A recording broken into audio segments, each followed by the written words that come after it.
नमस्कार, आप देख रहे हैं आपका अपना चैनल लोकमंच न्यूज। मैं हूं आपके साथ अक्षय सिंह। कांग्रेस नेता राहुल गांधी की संसद सदस्यता जाने के बाद देश की सियासत में जबरदस्त घमासान देखने को मिल रहा है। कांग्रेस की तरफ से इस बात को लेकर आरोप लगाए जा रहे हैं कि बीजेपी की ओर से राहुल गांधी के खिलाफ साजिश की जा रही है, क्योंकि राहुल गांधी के मोदी अडानी के रिश्तों पर उठाए गए सवालों से केंद्र की मोदी सरकार घबरा चुकी है। तमाम विपक्षी पार्टियां भी इस मुद्दे पर राहुल गांधी के बचाव में आ गईं। वहीं बीजेपी आरोप लगा रही है कि भ्रष्टाचारियों के खिलाफ हो रही कार्रवाई से तमाम विपक्षी पार्टियां बौखला चुकी हैं। जांच एजेंसियों पर सवाल खड़े किए जा रहे हैं, अदालतों के फैसले पर सवाल उठाए जा रहे हैं। उधर जम्मू कश्मीर के उपराज्यपाल मनोज सिन्हा के महात्मा गांधी की डिग्री को लेकर दिए गए बयान पर भी हंगामा खड़ा हो गया है। दरअसल मनोज सिन्हा ने छात्रों को संबोधित करते हुए कहा था कि गांधी जी के पास लॉ की कोई औपचारिक डिग्री नहीं थी। हालांकि इस दौरान मनोज सिन्हा ने महात्मा गांधी के सत्य और शिक्षा के आदर्शों की जमकर सराहना भी की, लेकिन अब उनके इस बयान पर विपक्षी दलों के तेवर तल्ख हैं। ऐसे में सवाल इस बात को लेकर उठ रहे हैं कि क्या राहुल गांधी के खिलाफ वाकई साजिशन कार्रवाई हुई है, क्या अदालतों के फैसले पर सवाल खड़े करना सही है, और क्या जांच एजेंसियों को नेताओं के खिलाफ जांच नहीं करनी चाहिए। ये तमाम सवाल उठ रहे हैं। हालांकि आज राहुल गांधी को सूरत की सेशन कोर्ट से 13 अप्रैल तक के लिए जमानत मिल चुकी है। इस पूरे मामले को लेकर अब अगली सुनवाई 3 मई को की जाएगी, लेकिन राहुल गांधी की संसद सदस्यता जाने के बाद से बखेड़ा खड़ा हुआ है। और आज इसी पर चर्चा करने के लिए हमारे साथ बेहद खास मेहमान अफजाल अंसारी साहब हमारे साथ जुड़े हैं। आप सांसद हैं गाजीपुर से। अफजाल अंसारी जी, बहुत स्वागत है आपका लोकमंच न्यूज में। धन्यवाद। आप थोड़ा साउंड अप बढ़ा दीजिए, कम जी बिल्कुल। अफजाल भाई, पहला सवाल मेरा आपसे यही है कि राहुल गांधी की संसद अयोग्यता पर इतना हंगामा क्यों? अब आप इसको पूछ तो रहे हैं, लेकिन ये हंगामा किसी एक पार्टी की तरफ तो सीमित नहीं रह गया। देश में आम जनता के बीच में ये सवाल बना जी कि आखिर उस व्यक्ति पे आरोप क्या था। राहुल गांधी एकदम इस मुल्क में एक चेहरा बन चुके हैं। कम से कम ऐसे माहौल में जब कहीं से भी कोई जो जनता के हित से जुड़े हुए सवाल हैं उस पर कोई आवाज उठाने की हिम्मत नहीं कर पा रहा, और ऐसी स्थिति में वो शख्स हिम्मत करके सड़कों पर उतर के जुल्म अत्याचार के खिलाफ, भ्रष्टाचार के खिलाफ, महंगाई बेरोजगारी के खिलाफ और एकता का पैगाम लेकर के जो समाज में नफरत बांटने की कोशिश हो रही, ऐसे माहौल में उस व्यक्ति ने जो लगातार चल करके एक माहौल दिया, तो घबराहट तो पैदा हुई। अब उसको डाइवर्ट करना, एक तो मामला है कि उनके विरुद्ध उन्होंने अपने वक्तव्य में, भाषण में जो बातें कही हैं, अब क्या जा रहा है देखिए। आज ऊपर की अदालत में किसी कोर्ट के भी आर्डर की हम उस पर टिप्पणी नहीं करना चाहते, लेकिन इतना जरूर कहना चाहते हैं कि उस आर्डर के खिलाफ जब ऊपर की अदालत में आज वो अपनी जमानत मांगने गए तो उन्हें अस्थायी जमानत भी मिली और आगे भी उसकी सुनवाई के लिए तिथि निश्चित कर दी गई। जाहिर सी बात है, इसके बाद अगला कदम होगा कि उनको जो सजा दी गई है 2 साल की, वो सजा मैक्सिमम सजा थी और उसको स्थगित कर दिया जाए, उसे सस्पेंड कर दिया जाए। तो उसी सजा की वजह से उनकी संसद की सदस्यता भी समाप्त हो गई। ये एक बड़ा गंभीर सवाल है। लाखों लाख जनता के व्यक्ति और आरोप भी कि उसने किसी की शान में जो गुस्ताखी कही जा रही है वो गुस्ताखी किया।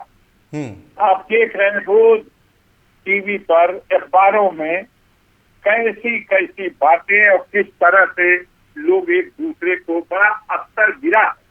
उन्होंने नीरव मोदी, ललित मोदी, उन भ्रष्टाचारियों का नाम लेकर के जिन्होंने देश को लूटा है और देश के बाहर चले, देश के बाहर जाना मामूली बात नहीं है।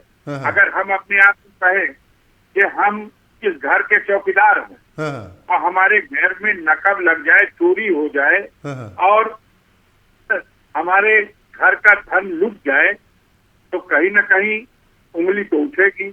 अब उंगली उठेगी तो बुरा लगे हमें, तो उसकी बात और है।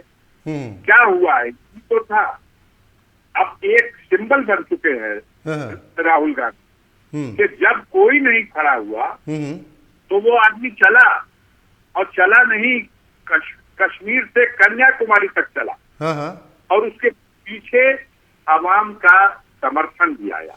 ये बात अपनी जगह ठीक है अफजाल भाई। आपने कहा कि राहुल गांधी ने एक यात्रा क्या निकाली कि बीजेपी सरकार बौखला गई, और इस यात्रा को जिस तरह से जन समर्थन मिला उससे बीजेपी सरकार की बेचैनी बढ़ गई। लेकिन जो अदालत की तरफ से सजा का ऐलान किया गया वो तो एक समाज के खिलाफ अपमानजनक टिप्पणी को लेकर था। अगर आप किसी समाज के, अगर किसी अपराधी के बारे में आप बात करते हैं, किसी भ्रष्टाचारी के बात में करते हैं, तो उसकी आड़ में पूरे समाज को अपमानित कर देना ये ठीक है क्या? ये कैसा भारत जोड़ रहे थे? बिल्कुल उनका ये मकसद नहीं था। और उस बात का ये अर्थ एक अदालत ने निकाला है, तो उस पर टिप्पणी मैंने पहले कहा नहीं करूंगा। उसकी उनकी लीगल टीम ऊपर की अदालत में जो कानूनी तरीका है उस बात को वो अदालत को बताएगी। हम तो जनता के बीच में जो बात हो रही है, हम लोग जनता से जुड़े हुए लोग हैं और देश में लोकतंत्र है जी। लोकतंत्र और जनतंत्र, ये दोनों व्यवस्थाओं में आज कहीं न कहीं ये चिंता का विषय आ गया है कि ये लोकतंत्र पर जन का विश्वास आगे बना रहेगा कि नहीं बना रहेगा। लेकिन सवाल अफजाल भाई है ना कि अगर किसी राजनेता के खिलाफ अदालत की तरफ से भी कोई निर्णय आता है तो उस पर भी प्रश्न चिन्ह खड़े कर दिए जाते हैं। एक बचाव कहा जाता है कि हम अदालत के निर्णय के बारे में कुछ नहीं बोलेंगे, लेकिन सवाल भी उठाएंगे। आप अपना काम कर रहे हैं, अपना काम करते रहिए, लेकिन ये भी सवाल उठ रहा है जनता के बीच में कि बड़े बड़े गुनाहगारों के खिलाफ तो मुकदमा अदालत तक जा ही नहीं पा रहा, और उन मुकदमों को सरकार में बैठे हुए लोग अपने सरकार की ताकत का दुरुपयोग करके उन मुकदमों को उठा ले रहे।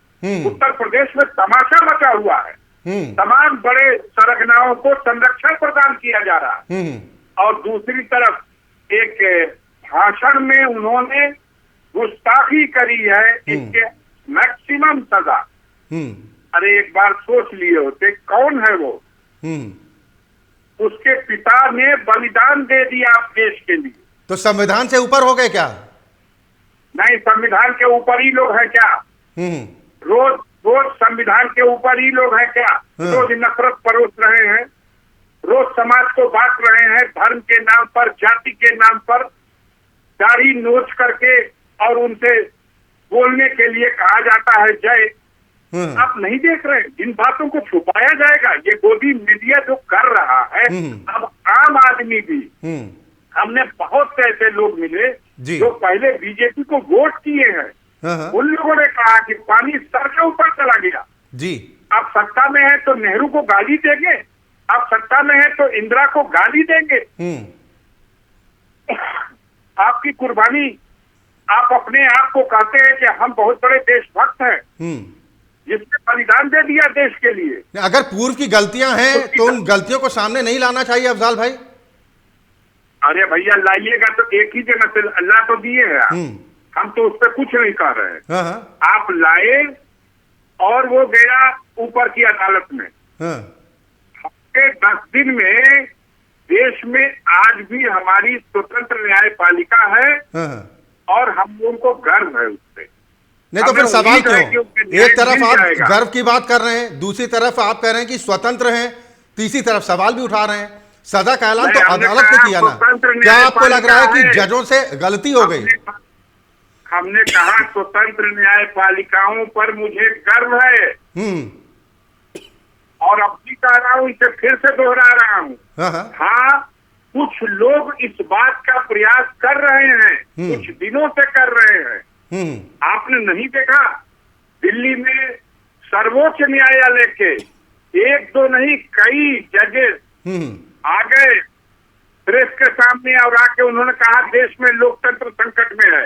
बाकी क्या रह गया? नहीं, ये किस जज ने कहा था? उन्हीं जजों की तरफ से तो अफजाल भाई सफाई दी गई थी कि न्यायपालिका के भीतर कुछ कमियां हैं, हम तो उसकी तरफ इशारा कर रहे थे। उनको ढाल बना रहे हैं क्या 4 जजों की प्रेस कॉन्फ्रेंस को? अच्छा, आप सवाल पे सवाल कर रहे हैं। एक छोटा सा सवाल आप ही बताइए जी। जो सर्वोच्च न्यायालय में सम्मानित पद पर बैठ करके देश के बहुत ही बड़े बड़े मामलों का निस्तारण करे और रिटायरमेंट होने के बाद वो कहीं का राज्यपाल बना दिया जाए, वो राज्यसभा का सांसद बना दिया जाए, इसकी जरूरत है क्या? नहीं, ये परिपाटी तो यूपीए के शासनकाल में लागू हुई थी ना। उस समय भी कई लोगों को रिटायरमेंट के बाद ऊंचे ओहदों पर बैठाया गया था। हम पूछें कि अगर सड़क पर एक आदमी नंगा जा रहा होगा तो क्या कपड़ा उतार के आप भी नंगे चलने लगेंगे? नहीं, अफजाल अंसारी अगर मान लीजिए कि वो किसी विभाग में है, वो रिटायर हो जाते हैं, तो रिटायरमेंट के बाद क्या अधिकार उनको कानून नहीं देता कि अगर वो कहीं दूसरी जगह पे कुछ काम करना चाहे, दूसरा अगर उन्हें कोई स्थान मिल जाए? खूब अधिकार देता है, खूब बनिए, लेकिन जनता के बीच में ये सवाल है। मैं जनता के बीच का आदमी हूँ, मैं ये बात आपको बता सकता हूँ जो जनता से मैं सुन रहा हूँ। आज जनता के बीच में ये सवाल उठ रहा है जी कि ये सीबीआई, ये इनकम टैक्स, ये ईडी वालों की रेड सिर्फ विपक्षी दलों के नेताओं की यहाँ क्यों? जहाँ चुनाव होना होगा पहले इनकी पहुंच जाएगी इनकम टैक्स, उसके बाद सीबीआई की टीम, उसके बाद ईडी की टीम और रेड पर रेड। और अगर उनमें से अब तो नाम बता दिया कई नेताओं ने, उसको दोहराने से क्या फायदा? क्या संजय सिंह ने प्रेस करके नहीं बताया? बंगाल से लेकर करके और कहा हर जगह ये स्थिति आ गई। नहीं, संजय सिंह तो सत्येंद्र जैन को भी, मनीष सिसोदिया को भी क्लीन चिट दे रहे हैं, अदालत नहीं दे रही है ना अफजाल भाई। शुरू हुई, अगर वो चला गया भाजपा के साथ तब तो उसकी आंख बंद। अब वो गंगा नहा के आ गया, वो पवित्र हो गया। कोई एक नाम अफजाल भाई आपके पास ऐसा हो जो दूसरा दल छोड़कर बीजेपी में शामिल हुआ हो और उस पर से मुकदमे बंद कर दिए गए हों, जिनका आप जिक्र कर रहे हैं? कोई एक चुनाव चल रहा, वहां का नाम हम लेना नहीं चाहते। अभी चुनाव चल रहा है और उल्टी गिनती शुरू है। सरकार भारतीय जनता पार्टी की थी, तिकड़म करके दूसरे की सरकार को खरीद फरोख्त करके गिराया, सरकार बना लिया, जनता उसका हिसाब किताब करने जा रही है। क्या कीजिएगा जब विधायक या सांसद बिकाऊ हो जाए अफजाल भाई? जब आपकी फर्टिलिटी से जुड़े लोग अगर बिकाऊ हो जाएं? अरे सरकार आपसे पीड़ित ऊपर ही नहीं ना है, बहुत कम लोग हैं। जिस तरह से हमला हो रहा, मीडिया अलग हमला कर रहा, शासन प्रशासन कानून को ताक पर रख करके झूठे मुकदमे कायम करके और पूरी तरह से तत्पर हो करके कि इसको बर्बाद कर दिया जाए, इस तरह की कार्रवाई हो रही। नहीं तो आपके हिसाब से क्या होना चाहिए अफजाल अंसारी साहब? क्या आपको लगता है कि सीबीआई हो, ईडी हो, इनके दफ्तरों पे ताला लगा देना चाहिए या फिर नेताओं पर जांच का अधिकार इनसे छीन लेना चाहिए?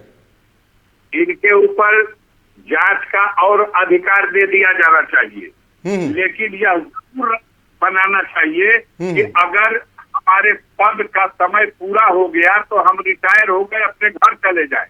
एक बार, 2 बार, 3 बार, कितनी बार एक्सटेंशन दीजिएगा भाई? दिया जा रहा है कि नहीं दिया जा रहा? मैटर सुप्रीम कोर्ट में है, उसमें मैं कुछ कहूंगा नहीं। चलन तो पुरानी सरकारों ने शुरू किया ना। क्या हो रहा? चलन तो पुरानी सरकारों ने शुरू किया। ये चलन जिसका आप जिक्र कर रहे हैं, ये तो पुरानी सरकारों ने किया ना, पहले भी एक्सटेंशन मिलता रहा है। सड़क पे कोई अगर नंगा घूमेगा तो आप भी कहिए कि हम भी नंगे घूम रहे हैं। नहीं, एक्सटेंशन दिया जाना अपराध है क्या? व्यवस्था नहीं है? आप तो माननीय सांसद हैं, आपको ज्यादा जानकारी होगी।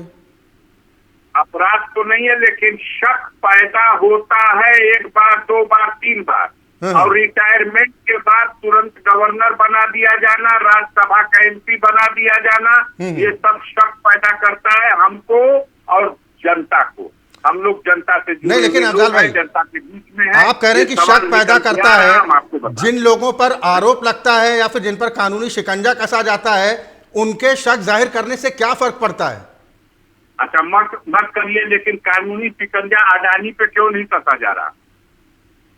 पार्लियामेंट भारत की ठप है और अडानी के नाम पर कोई जबान खोलने को तैयार नहीं। क्या सरकार से सवाल नहीं पूछा जा सकता? मामला सुप्रीम कोर्ट में है ना, सुप्रीम कोर्ट जांच अरे की। इसमें सुप्रीम कोर्ट तो अलग, तो अब यह सुप्रीम कोर्ट, अब जब तक सुप्रीम कोर्ट में नहीं गया, अरे भाई सुप्रीम कोर्ट अपना काम करेगी। अरे विपक्षी दलों ने ही तो मांग की थी, विपक्षी दलों की तरफ से तो मांग की गई थी कि सुप्रीम कोर्ट में मामला जाना चाहिए, सुप्रीम कोर्ट की निगरानी में इसकी जांच होनी चाहिए। जब सुप्रीम कोर्ट मामला चला गया तो अब कह रहे जेपीसी की मांग। अगर पार्लियामेंट के सदस्यों की ये मांग है तो यहाँ कमेटी बनाइए, हम लोग सब लोग जांच करेंगे, तो इसमें भागते क्यों आए आप? तमाम तो सबूत आ गए सामने। साहब के जिगरी दोस्त हैं वो। आज क्या हाशर हो गया, LIC में तो गरीब लोगों का पैसा लगा हुआ और LIC पहले चिकना घरे की तरह चिकना चिकना बोलती रही कि हमें कोई नुकसान नहीं होना है, लेकिन सारे आंकड़े सामने आ गए, नुकसान हो गया। स्टेट बैंक को देख लीजिए, क्या हाल है स्टेट बैंक का। हमारे देश में कई बैंक हालत खस्ता है, खत्म होने की स्थिति में आ गए। नहीं तो आपको लग रहा है कि भारतीय रिजर्व बैंक की कोई निगरानी इस पर नहीं होगी? से अडानी का मामला हल हो जाएगा? कभी नहीं हल होगा। देश की जनता जितनी देर हुई है, पहले लोगों को नहीं समझ में आ रहा था क्या बात है, लेकिन अब तो गांव गांव में लोग कह रहे हैं कि ये सारा अफजल भाई, नौटंकी जो हो रही है वो ये सवाल तो तब भी उठाए गए थे जब राफेल को लेकर हंगामा मचा था और तब कहा गया था कि राफेल की जांच से आखिर सरकार क्यों बचना चाहती है। बाद में नतीजा क्या हुआ, हश्र क्या हुआ, सुप्रीम कोर्ट में माफी मांगनी पड़ी थी ना। क्या हुआ तो पुरस्कार किसको मिला, पुरस्कार किसको मिला, पद किसको मिला, ये भी तो नहीं। अडानी के मुद्दे को लेकर अगर इतना हो हल्ला विपक्ष की तरफ से किया जा रहा है अफजल भाई, तो सुप्रीम कोर्ट क्यों नहीं चले जाते? अगर सबूत है विपक्ष के पास कि गड़बड़ी हुई है, कांग्रेस के तमाम नेताओं की तरफ से कहा जा रहा है कि अडानी पर सवाल राहुल गांधी ने उठाए इसलिए हाथ धोकर पीछे पड़ गए, क्यों कोर्ट नहीं चले जाते अगर सबूत है? अगर कोई जनता के लिए जवाबदेह है और जनता का चुना हुआ प्रतिनिधि है, देश के लिए इतने बड़े संकट की स्थिति पैदा हुई, वो अपना पद समझता है संसद में इस सवाल को पूछे और सरकार का ये कर्तव्य है कि वो उस सवाल का जवाब दे। नहीं अफजल भाई देखिए, आप तो लोकतंत्र के सबसे बड़े मंदिर में बैठते हैं, आपको रूल रेगुलेशन वहां के अच्छी तरह से पता है। क्या VIP ट्रीटमेंट होता है क्या संसद के भीतर? एक सांसद, अगर राहुल गांधी भी नॉर्मल सांसद थे ना, अगर उन्हें अपना कोई बयान देना है, संसद में बात रखनी है, तो एक प्रक्रिया होती है, उसका पालन करना पड़ता है कि बाहर प्रेस कॉन्फ्रेंस करके सिर्फ आरोप लगा दिया जाए कि हमें बोलने नहीं दिया जा रहा।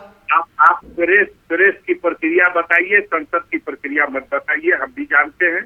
नहीं सर, मैं तो आप ही से पूछ रहा था। इस मुद्दे को लेकर सदन की सबसे बड़ी पार्टी और उसके समर्थन में 18 अन्य लगभग सभी विपक्षी दलों के सांसद इस बात पे सहमत हैं कि यहाँ जांच होने के लिए सदन के सदस्यों की कमेटी बनाई जाए और सरकार इस पर जवाब दे। न सरकार जवाब दे रही है न कमेटी बना रही है।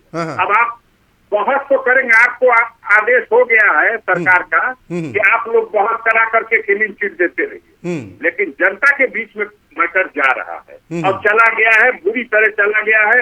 आप देखिएगा ये मुद्दा अभी तो हो रहा है न कर्नाटक में। नहीं, देश की जनता तो बहुत समझदार है अफजल भाई, छत्तीसगढ़ का नंबर है। देश की जनता बहुत समझदार है, लेकिन देश की जनता ये भी चाहती है ना कि 5 प्रदेश में भाजपा का सफाया होने जा रहा है। अफजल भाई देखिए, आपने देश की जनता की समझदारी की बात कही है। भाजपा के नेता, ये बीजेपी के लीडरशिप पूरी घबराई हुई है, डरी हुई है, अब करें तो क्या करें, और वो किए जा रही है और वो कुछ नहीं कर पा रही है। तो विपक्षी दलों के नेताओं को डराओ, उनके ऊपर झूठे मुकदमे लगाओ, उनको फंसाओ। अरे भाई ऐसा कभी नहीं हुआ था कि अदालतों को भी दबाव बनाने की कोशिश हो रही है। ये तो 2019 में अफजल भाई 2019 में प्रधानमंत्री नरेंद्र मोदी ने ही ऐलान कर दिया था भाषणों के दौरान कि मैं तमाम भ्रष्टाचारियों को जेल के गेट तक ले आया हूं और इस बार अगर सरकार बनी तो जेल के भीतर जाने का नंबर लग जाएगा। वो तो कह रहे हैं कि हमने जो कहा था वो वादा पूरा कर रहे हैं, भ्रष्टाचारियों को जेल नहीं तो क्या होगी। बस इसमें आप आधी बात जो अमल हो रहा है उसमें आधी बात आप छुपा रहे हैं जो असली है कि जिन लोगों पर हमला करूं भ्रष्टाचारी कर करके वो भाग के मेरी शरण में आ जाए तो मैं उन्हें क्लीन चिट देके कह दूंगा कि गंगा नहा के आगे बैकुंठ से अब इनको कोई कुछ नहीं बोलेगा। और जो विपक्ष का आदमी उनके खिलाफ स्टैंड करेगा, लालू प्रसाद यादव होंगे और राहुल गांधी होंगे, जिन जिन दलों के नेता लालू प्रसाद यादव आपको लग रहा है पाक साफ हैं, लेकिन समझ लीजिए कि कोई बचा नहीं है। अफजल भाई, विरोध पक्ष में मजबूत लोग हैं, उनको डराने के लिए, उनको कमजोर करने के लिए लगातार सरकार के इशारे पर इन मशीनरियों का दुरुपयोग हो रहा। नहीं, आपने लालू प्रसाद यादव को भी यानी क्लीन चिट दे दी, उन पर तो कोर्ट की मोहर लग गई ना कि चारा घोटाले के दोषी हैं, आरोपी नहीं है, सजा का ऐलान भी हुआ है। 18 आने दीजिए, 18 ये 2024 आने दीजिए, 2024 आने दीजिए। 40 सीटें हैं पार्लियामेंट की बिहार में और 40 में 39 सीटें एनडीए के पास थी। आने दीजिए 2024 का चुनाव, चलेगा कि जनता क्या आपके बारे में सोच रही। इसके लिए तो अभी इंतजार करना होगा। आ जाए तो ये बड़ी बात हो।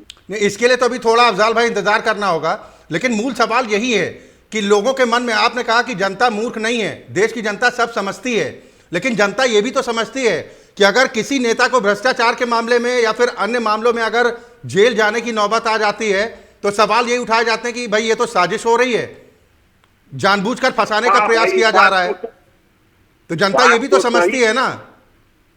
सरकार मशीनरी का दुरुपयोग कर रही है और मीडिया बाजा बजा रही है।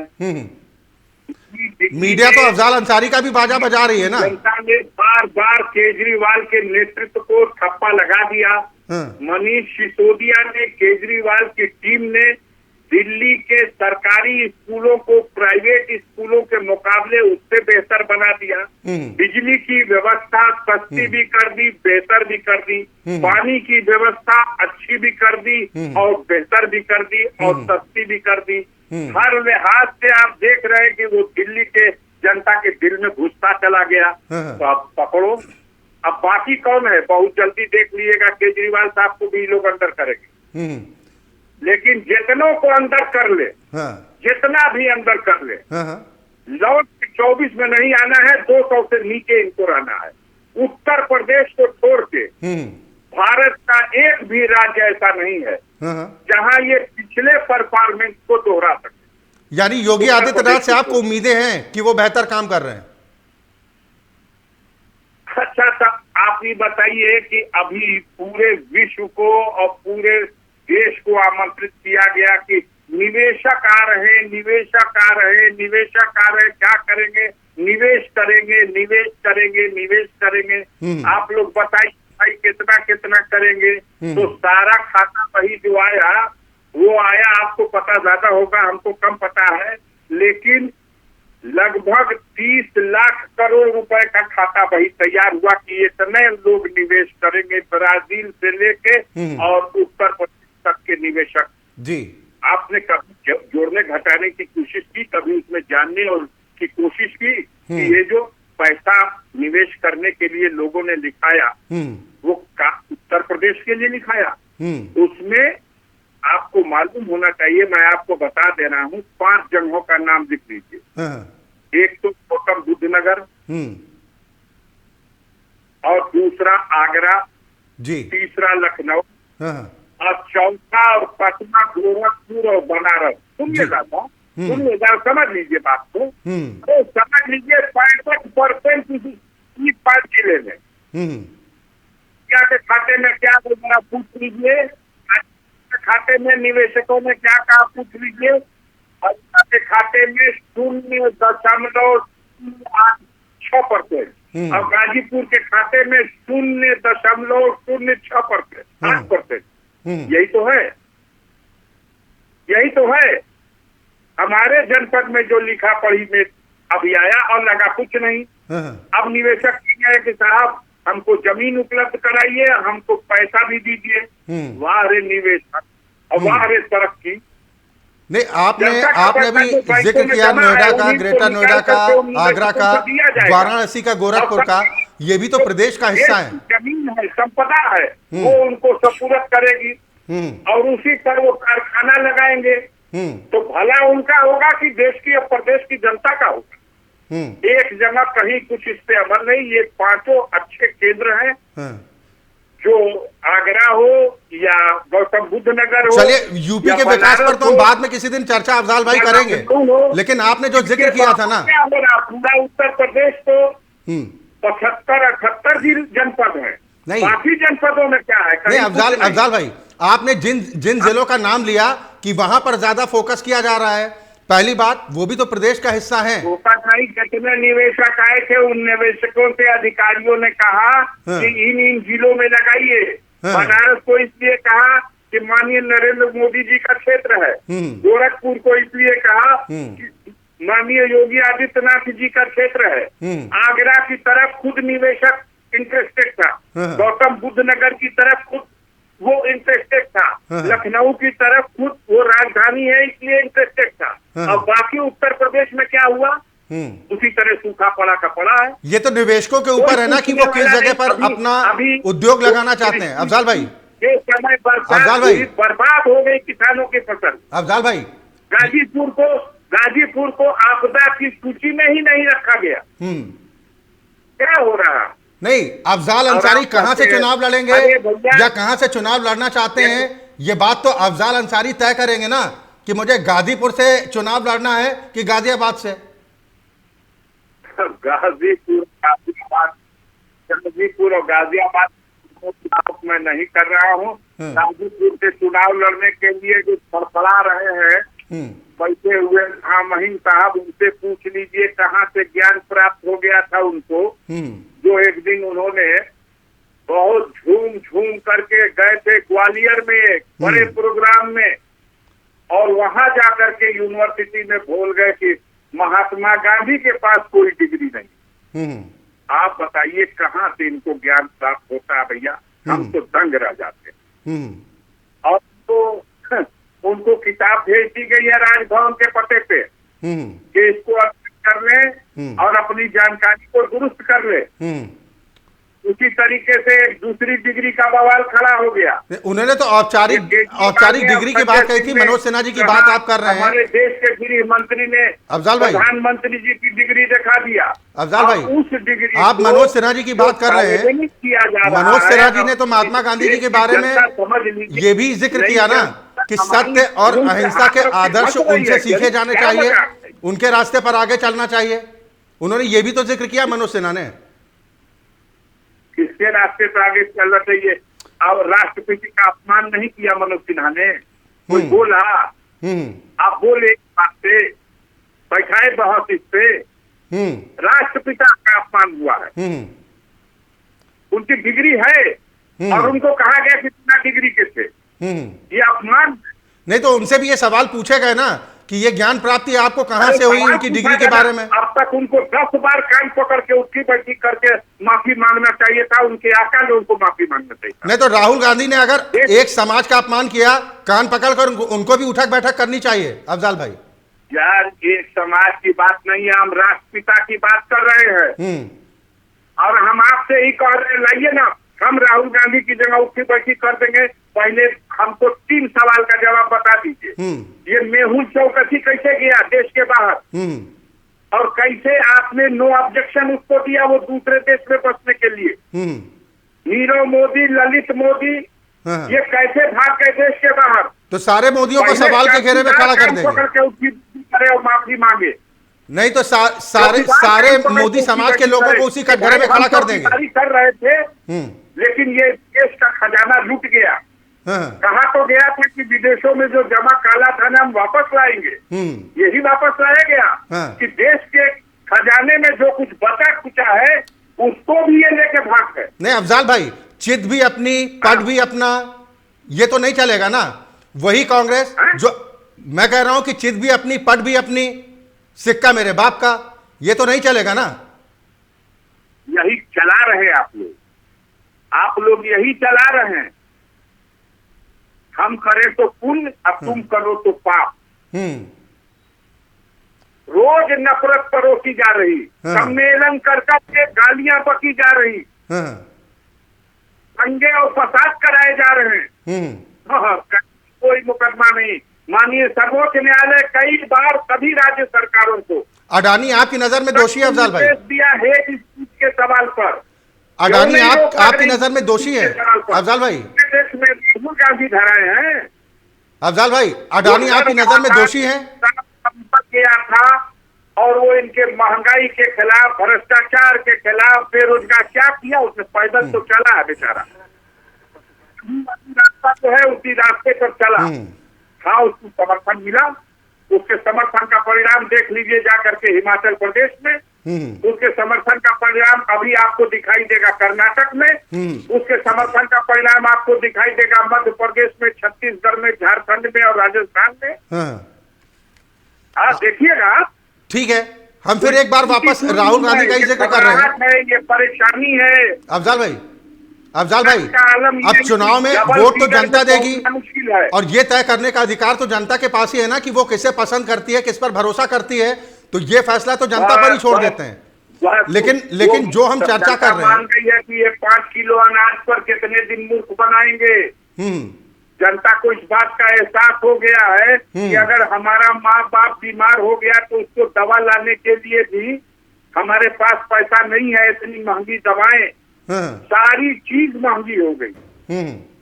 जीवन के उपयोग में आने वाली हर चीज महंगी।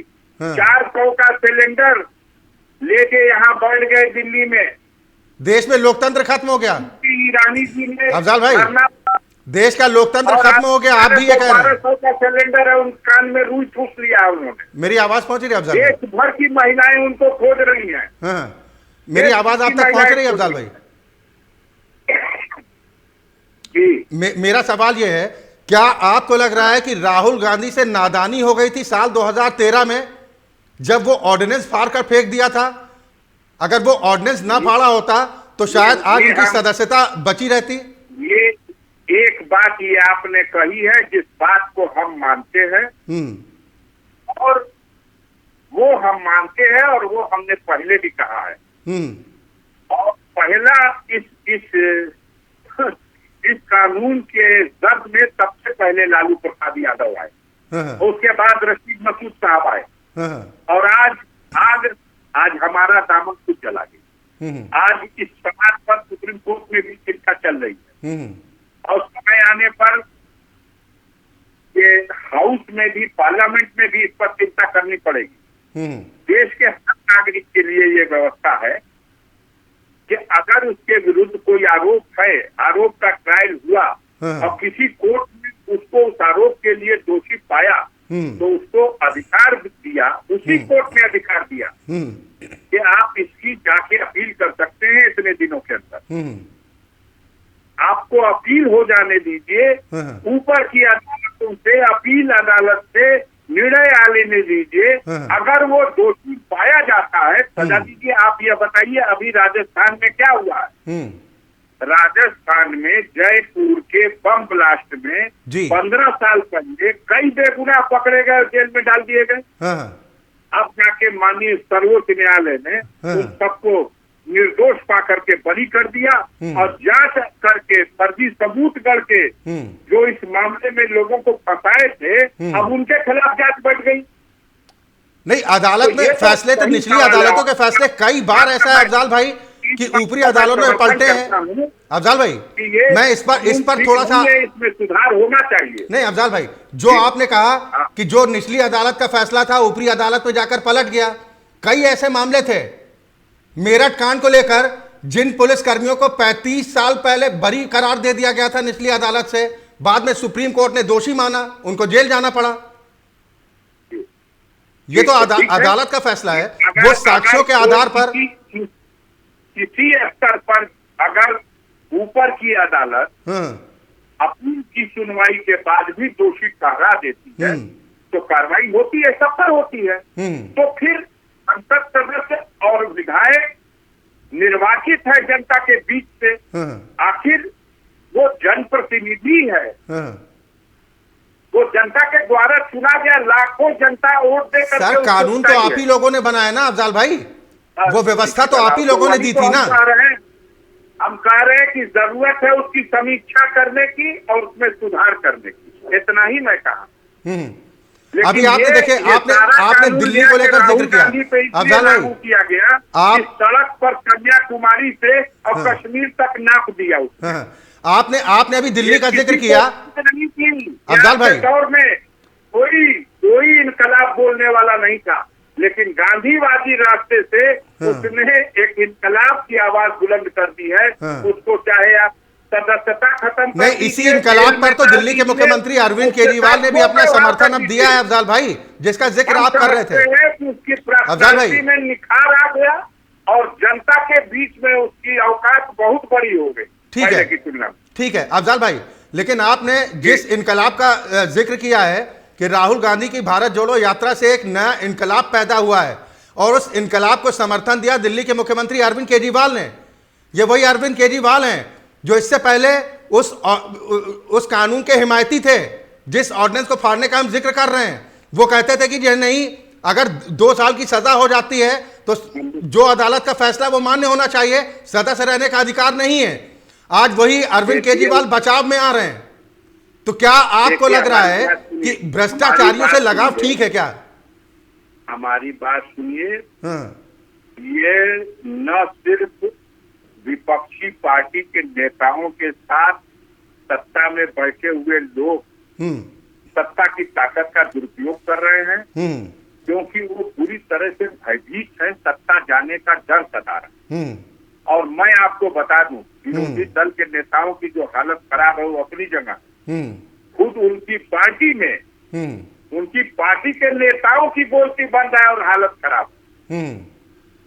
माननीय मुरली मनोहर जोशी की और माननीय लाल कृष्ण आडवाणी जी का जो हशर हुआ है भारतीय जनता पार्टी में, और अब इस दौर में जो कुछ होने जा रहा है, चाहे शिवराज सिंह चौहान के साथ, चाहे नितिन गडकरी के साथ और चाहे महारानी सिंधिया के साथ और तमाम कई लोग हैं, हमारे राजनाथ सिंह जी के साथ, आप देख लीजिए, ऊपर से कोई बोले या ना बोले, अंदर अंदर बहुत बौखलाहट है, अंतर कलह से जूझ रही है भारतीय जनता पार्टी का नेतृत्व। लेकिन खुलकर तो सामने नहीं आ रहा है ना, जैसे विरोधी दलों के बीच में आ जाता है। आपसे चुनौती के साथ पूछ रहा हूँ, गुजरात में 26 में 26 सीट जीत चुके हैं, अब 27 तो जीतेंगे नहीं। आप एक ब्रांच का नाम बता दीजिए जो पिछला परफॉर्मेंस जो है उससे नीचे न जा रहे हैं। कहाँ जाएंगे? झारखंड में बुरी तरह नीचे जाएंगे, छत्तीसगढ़ में नीचे जाएंगे, महाराष्ट्र में नीचे जाएंगे, बिहार में नीचे जाएंगे, उत्तर प्रदेश में तो अच्छा करेंगे, आपने भी कहा। राजस्थान में 25 का 25, मध्य प्रदेश में 29 में 28। क्या जीत हुई थी? 48 सीटें महाराष्ट्र की, 42 सीटें इनकी झोली में, 40 सीटें बिहार की, 39 सीटें इनकी झोली में जी। अब वो गया जमाना, 7 की 7 सीट दिल्ली की, यूपी में बेहतर करेंगे अफजाल भाई, उत्तराखंड की 10 की 10 सीट की, हरियाणा। अफजाल भाई यूपी में तो बेहतर करेगी कि नहीं? कहाँ मिलना है? ये हिमाचल सीट थी, यूपी में बेहतर करेंगे, 200 के बीच में सिमट जाना है। उत्तर प्रदेश में बेहतर परफॉर्मेंस रहेगी बीजेपी की? उत्तर प्रदेश में तो 80 सीटें हैं, हम 81 सीट इन लोगों को दे रहे, 81 सीट इन लोगों की और 26 सीट गुजरात की, वहाँ 27 जोड़ लीजिए, 81 और 27 जोड़ के भी देख लीजिएगा, ये 200 के। चले ठीक है, ये तो जनता के ऊपर फैसला छोड़ देते हैं ना। लेकिन क्या अफजाल भाई, मैं आपसे अब इंटरव्यू के अंतिम चरण में हमें ये जानना चाह रहा हूं कि क्या नेताओं के खिलाफ जांच एजेंसियों को कार्रवाई नहीं करनी चाहिए अगर उनके खिलाफ कोई सबूत मिलते हैं? नेताओं के खिलाफ जांच एजेंसियों को कार्रवाई करनी चाहिए और हमेशा जांच एजेंसियां नेताओं या किसी भी व्यक्ति में, कानून सबके लिए बराबर है, लेकिन यही वो दौर है जब कानून सत्ताधारी लोगों के लिए बराबर नहीं है। जिसके खिलाफ कार्रवाई होती है वो यही बयान देता है। सत्ताधारी दल का मुख्यमंत्री मुकदमा वापस लेगा, दंगे का मुकदमा, हत्या का मुकदमा, उत्तर प्रदेश के डिप्टी सीएम मौर्य जी के 7 मुकदमे वापस हुए हैं। क्या बात करेगा कोई? क्या बात करेगा? चुल्लू भर पानी में डूब के मर जाना चाहिए। जो लोग अदालत के सामने खड़ा होने का हिम्मत नहीं करते वो दूसरे की सजा बनाने के लिए साजिश करते हैं। समाजवादी पार्टी शासन में भी तो अतीक अहमद जैसे लोगों से मुकदमे वापस लिए गए थे। अफजल भाई, 2024 में इस सरकार का तख्ता पलटने वाली है। अफजल भाई, अतीक अहमद जैसे माफिया पर भी तो मुकदमे वापस लिए गए थे तत्कालीन सपा सरकार के दौरान। अब आप बतियाइए खाली अतीक अहमद मुख्तार अंसारी, मत बतियाइएगा कि रेलवे प्राइवेट खातों को दिया जा रहा। आपने, आपके प्रधानमंत्री ने कहा था कि हवाई चप्पल पहनने वालों को हम हवाई जहाज में उड़ाएंगे और किराया 5 गुना बढ़ा दिया गया। आप ही मत बतियाइएगा कि एयर इंडिया भी किया। आप इस पे मत बहस कराइएगा। चले ठीक है, अंत में एक सवाल। ठीक, अब इंटरव्यू को, सवालों पे बात मत करिए। अब इंटरव्यू समाप्त करने का वक्त हो गया है। बीजेपी के खिलाफ अफजल